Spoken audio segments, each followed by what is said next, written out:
always is targeted at those groups as well. From that position, there is a lot that individuals can do to help combat that. And we have launched through the work that Common Cause has been doing for years with the Election Protection Coalition, which is the nation's largest nonpartisan voter protection group.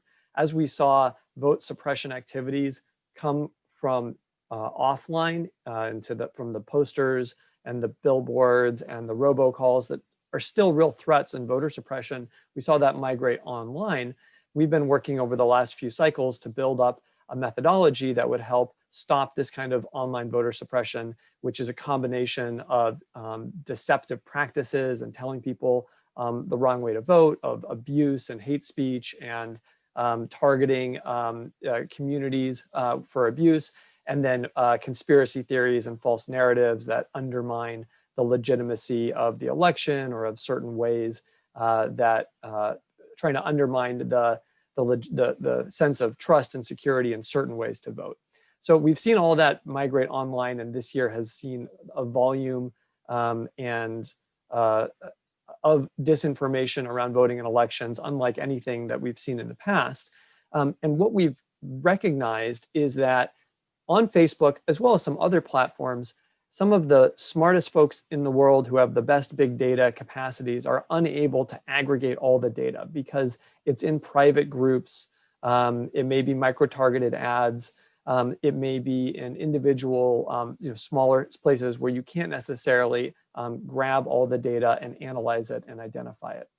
We've instead turned to the public and activists, not just Common Cause members, but members of our Election Protection Coalition and other organizations, to become social media monitors. And we have a volunteer training program where we ask folks to get trained in how to appropriately identify online vote suppression and disinformation. And sort of the most important takeaway there for folks who are here, even if you don't go through the training, is don't feed the beast. Don't engage with the disinformation or the vote suppression that you see, because as folks who probably know, when Facebook sees you interact with some kind of post, even if it's to put a frowny face, or on another platform, to reply to it, or to try and dunk on it and say that this is incorrect, the algorithm reads that as engagement and will amplify it higher in the news feeds and end up showing it to more people. So the sort of number one rule about if and when you as a user see disinformation is don't engage with it. And as Myaisha mentioned before, some of the problems that we see is that communities are infected with disinformation because people are sharing them to those communities in sometimes a good, good faith effort to protect people from it, but the result is they end up sharing that disinformation. So instead, we request that folks flag any kind of disinformation to the platform, but then also to a voter protection organization. The Digital Defense League is one great avenue. They have a disinformation tip line up. Common Cause has a disinformation tip line. Color of Change has a tip line.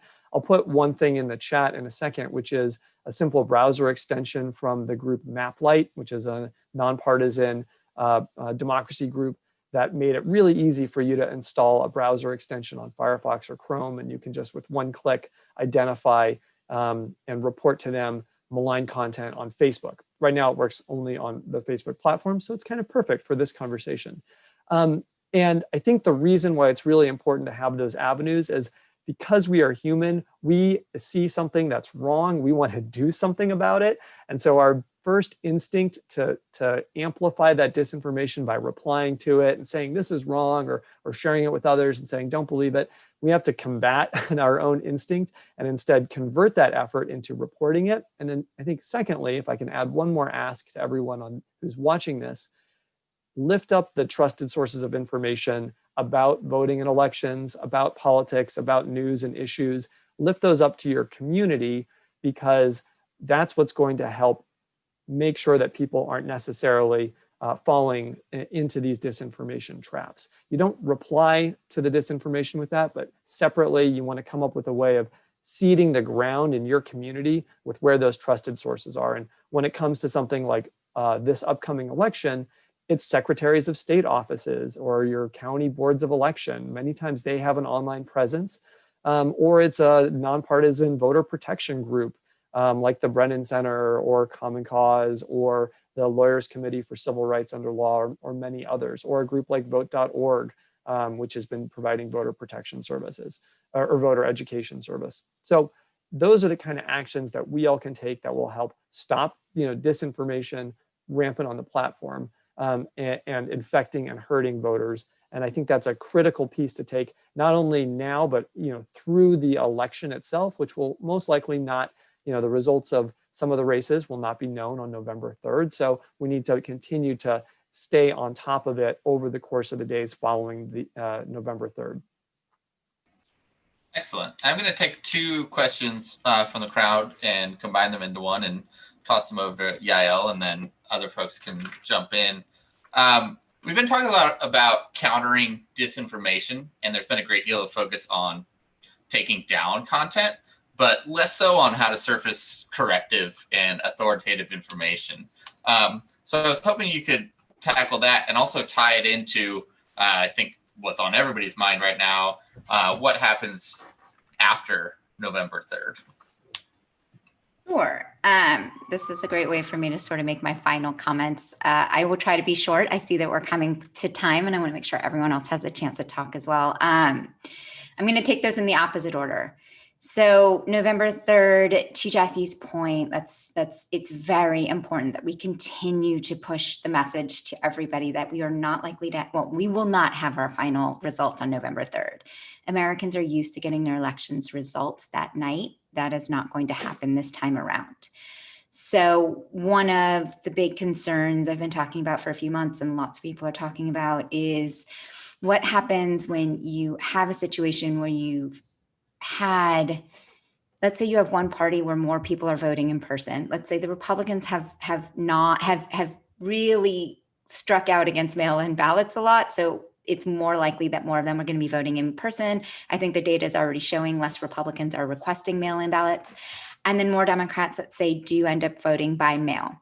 So that sets up a situation where on November 3rd, if you are able to get access to any of the data, if there's, I don't really know how the media is going to report it this year, but let's say they do, let's say they start reporting that Trump won, or at least it looks like, based on how many ballots have been counted so far, Trump is winning. And then he starts to declare victory. He declares it on Twitter. He declares it on Facebook. All of his surrogates do their job to start declaring it. And then within the next few days, as the mail-in ballots start to be counted, it starts to shift. And because Facebook, for example, has kind of given him free rein to lie about the elections, to lie about mail-in ballots, to lie about the integrity of the counting of mail-in ballots, he gets to say, well, see, I told you the Democrats were going to steal this. And he starts shifting to that dialogue. And that continues to spread on the platform. And then he starts dog whistling. I mean, his dog whistles are not even discreet anymore, right? He did it in the debates. He starts calling out to different groups. Hey, look, I told you this election was going to be stolen. Stand up and defend it. And Facebook lets that go because they still do let those things go through. They let Don Jr. put up his post recently, literally calling for people to basically join militias and like defend the vote. And so this is, to me, the biggest nightmare scenario. And so really quickly, I'm sorry, this was longer than I meant to. Some of the things that we've been pushing the platforms to do, yes, Facebook has done some interesting new steps to try to like broaden their voter suppression policies. And yes, they've been popping up labels and they have their voter information center. 2 points though. Having a voter information center, while interesting, that's putting the burden on me as a Facebook user to have to click through to go to another place to go look for information. I'm less concerned about the people who are likely to click through and go seek out other sources of information. What I would like to see is, first of all, when you pop up labels that are both sidism type labels, when everybody gets the same label that says go to the voting information center, you're not talking about the veracity of that actual post. You're not fact checking anything. You're not actually saying this is wrong. And that's why we are where we are today. I, with a group of other activists and academics have been suggesting things like, instead of that, why don't you flood the zone with reliable information? For every single piece, if you do not want to fact check politicians, which by the way, I will still say is the number one thing I disagree with Mark Zuckerberg about. I don't want him fact checking necessarily, but in paid ads I do, because he's taking money for that. So I disagree with his policies on that. But if you're not, then for every time I see a post from Donald Trump that says something about mail-in ballots or fraudulent or whatever, the next three things I should see should be valid from valid sources, whether it's states elections officials, whether whoever those valid sources are. You should be flooding my zone with more good information than that. And you have the capability. Facebook has the capability and the power to do that. I'm not asking you necessarily to censor him. I'm asking you to provide me with more good information. And after November 3rd, that is the one and only time where I agree on the both sidism approach. I think a platform like Facebook should label every single post that says anything about elections results with a clear label that says this post is premature, the results are not in yet. Do not ask me to click through. You make it crystal clear, and you have to start tamping down and really enforce your hate speech, your dangerous groups, all of those policies in a way you have not been doing now, because November 3rd is onwards is the true tinderbox until we have an official result. And I think there's much, much bolder steps they could do to protect that period. Thank you. Does anyone else have thoughts on Myaisha? It looks like you wanted to jump in here. I mean, there was so much that was said. I'm not sure where to pick up from, but Facebook sort of represents to me a situation where the saying that a fish rots from the head down. You know, we've talked a lot about enforcement throughout this conversation, and again, it has a lot to do with the lack of will and leadership from the very, very top, starting with Mark Zuckerberg, who doesn't see this as a serious issue.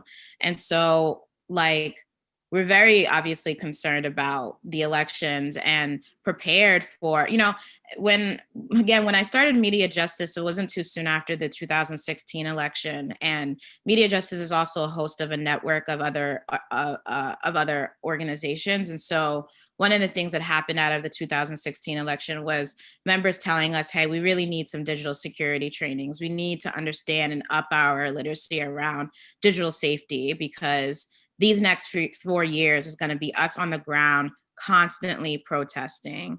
And so we find ourselves kind of in the same situation, right? Like, no matter when we find the results, no matter what the results are, our communities of color, folks who are marginalized, need to be prepared. And that starts with, you know, acknowledging if fish is rotten from the head down. You know, resource our communities with trainings on how to identify misinformation, disinformation, training our communities on how to keep their information safe on these platforms, and probably get to a point where we start demanding a different body of leadership at Facebook. Someone that a more accountable body of leadership, right? That won't let scandal after scandal after scandal happen, won't let policy recommendations after recommendations happen until they actually do something to actually protect people that use their platform. So that's some of the work that we're looking out ahead, right? Is like, after the elections, it's really about making sure our communities are well prepared and resourced to manage what is going to be a really chaotic time. Excellent. Ángel, I wanted to pass it over to you for your closing thoughts. Yeah. You know, one of the things I think that the question started out with was sort of what are steps that we can take. You know, I think the platforms, when we started out, we're talking about how even the simpler stuff isn't really being addressed. So when we're talking about surfacing good information, you know, I want to say, look, if you're looking for a particular conspiracy theory or a particular viewpoint of the world, you're not going to search like, where can I get my absentee ballot? You're going to use a different set of search terms to find those things, right? So having a more holistic approach to how people get their information on the internet is hard, but something that Facebook and other platforms should be doing. At the same time, even simple queries like, where do I get my absentee ballot, is surfacing junk ad results. And so, there are simple things that can be taken that should be addressed, and then there are harder ones. And I think it's sort of discouraging to see that on both fronts, platforms are sort of not necessarily meeting the moment. I think that community standards are hard to enforce and to do it well. And, I think that's all well and good, but ultimately it is really discouraging to see how it's not really that the rules aren't clear. I mean, they have plenty of wiggle room. They're written by a combination of lawyers and other people, so there's always a way out of them. But to a certain extent, I think that the number one thing that users of a platform should be demanding more of is actual enforcement of the rules that they're agreeing to. And that also means owning up to the goalposts that a platform sets. Because when you set a post in a particular place, there's plenty of gray area that exists. And you're saying that if you come up to that gray area, the content will be okay. It'll remain on the platform. And so it's not a matter of gaming the system, it's using the system as it's designed. So I think it's misleading to sort of make it seem as if it's some sort of like hyper sophisticated thing that people are doing. In reality, they're just saying, oh, this is the rule, I'm going to follow the rule, and this is allowed under the rule. So there needs to be a better, a more thoughtful approach to it. I think that when it comes to misinformation, I think it's important to give people more credit. I think that oftentimes people actually know misinformation more often than they don't. And I think that, whether it was foreign interference, like there's plenty of evidence of activists spotting that before a lot of journalists did. Like, it is not something that is impossible for people to see. But I will say that misinformation coming from leadership is really hard to combat. And misinformation from the top is really damaging and actually has the power to lead to real world violence. And at this point, it shouldn't be acceptable for, like, how much more example of offline violence do you need to sort of know that a person's speech has a pattern and practice of incitement? Thank you. And Jesse, I also wanted to give you the opportunity to close with your thoughts. I wanted to thank all of these panels for bringing such great insight and their work on this. I'll just say very briefly, I encourage everyone to spend time promoting and getting engaged in our democracy online and offline. There are opportunities coming up right now to be part of the process of helping make sure every eligible voter can cast a ballot through a group like the Election Protection Coalition, but also through other avenues in your community. And I would encourage folks to do that. I think many times, while the platforms and the rules of our online communication techniques shape our conversation without a doubt, they're also reflective of where we are as a society. And it's important to engage in the processes that can help make sure we build a democracy that includes more people, and you have an opportunity to do that over the next 30 days as well. Excellent. Thank you so much. I wanted to thank all of our panelists for sharing their thoughts on what we can do to combat misinformation and to protect our democracy.